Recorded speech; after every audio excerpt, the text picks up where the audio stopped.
Probably the scariest thing about video is that I'm always seem to be making a face that looks like either angry or perturbed when the video turns on. So I tried to smile at the beginning, so hopefully when you see that first screen, it won't look really dumb, like I'm angry about something because I'm not angry. Everybody kind of knows me and knows I'm not angry. So, one of the things I wanted to talk about today is prioritization, and it's something which I think organizations really struggle with prioritization, especially for project managers. So, a project manager may be working on multiple projects, and or people that aren't even project managers. It might be people that are subject matter experts or people contributing to the team, and they're going to have a whole bunch of work they have to do in any given day. And organizations tend to not really provide good guidance on where the priorities are.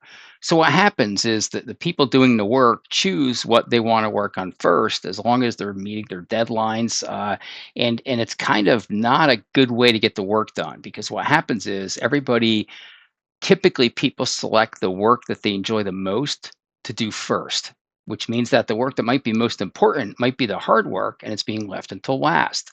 So when you think about any kind of productivity environment, it's all about throughput. It's about how do I get something from a start for all the work that needs to get done to a completion. So we can talk about that at the task level. We can also say when we put all the tasks together into a project schedule, how do we get a product out the other end? So, project management, we deliver nouns, we use verbs to get there. So how do we get that noun from the start to the end? And uh, the more of those we get through, the more productivity we end up being engaged in, and the more deliverables that cross into the completion zone.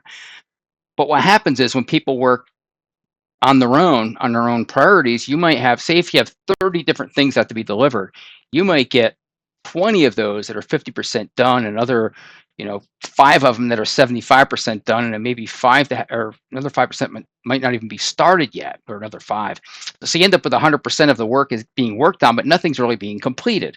So the idea with prioritization is to say, how do we apply a process or a metric or rubric against the portfolio that someone's working on, and provide them with some guidance on what to work on first.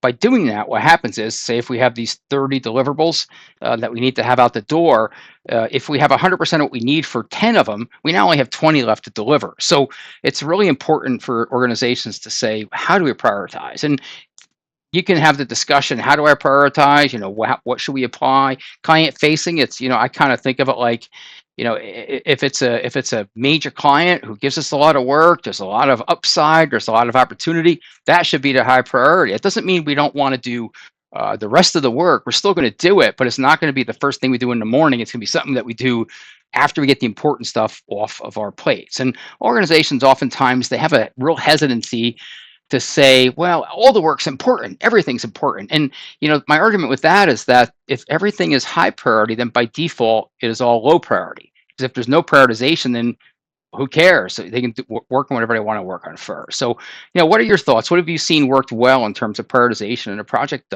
environment? Love to hear it.